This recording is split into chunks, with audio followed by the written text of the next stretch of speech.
संपूर्ण महापालिका हद्दीत अनधिकृत बांधकामांचे पेव फुटले असताना कौसा परिसरातील 17 अनधिकृत इमारती प्रकरणी उच्च न्यायालयाने कठोर भूमिका घेतल्यानंतर आता महापालिका आयुक्त सौरभ राव यांच्यावरती स्वतः कौसामध्ये जाऊन त्या इमारतीवर कारवाई करण्याची नामुष्की ओढावली आहे।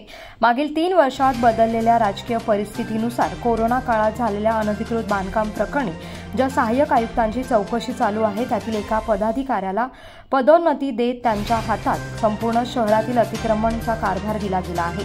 त्या अतिक्रमण उपायुक्तांची तातडीने बदली करून गुन्हे अन्वेषण विभागामार्फत त्यांची चौकशी केली पाहिजे। यासोबतच 2015 पासून असलेले अतिक्रमण उपायुक्त, परिमंडळ उपायुक्त या पदांवरती असलेल्या अधिकाऱ्यांची देखील अनधिकृत बांधकाम प्रकरणी चौकशी झाली पाहिजे, कारण अशा भ्रष्ट अधिकाऱ्यांच्या आशीर्वादाने संपूर्ण ठाणे शहरात मोठ्या प्रमाणात अनधिकृत बांधकामे उभी राहत असल्याचा आरोप ठाणे काँग्रेसचे अध्यक्ष विक्रांत चव्हाण यांनी मंगळवारी झालेल्या पत्रकार परिषदेमध्ये केला आहे।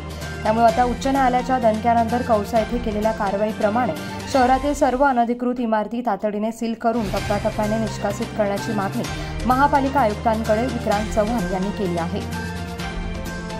हे जे टॅक्स खात्याचे किंवा शहर विकास विभागाच्या कार्यकारी अभियंत्याची कर्तव्य आहेत तिथे दिलेत की तुमच्या इथे कुठले अनधिकृत बांधकाम होतात का, काही करत नाहीत।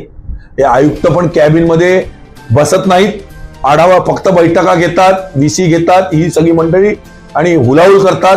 ते कलेक्टर ऑफिस मधले पण अधिकारी ते सगळे, तो कलेक्टर पासून सगळे ते आता जे लोकप्रतिनिधी खासदार झाले, आमदार झाले, यांच्याबरोबर जाऊन काय ते आपत्कालीनच्या हे घेतात, शायनिंग मारतात। हे जनता दरबार सुरू आहे, सगळे शायनिंग आहे।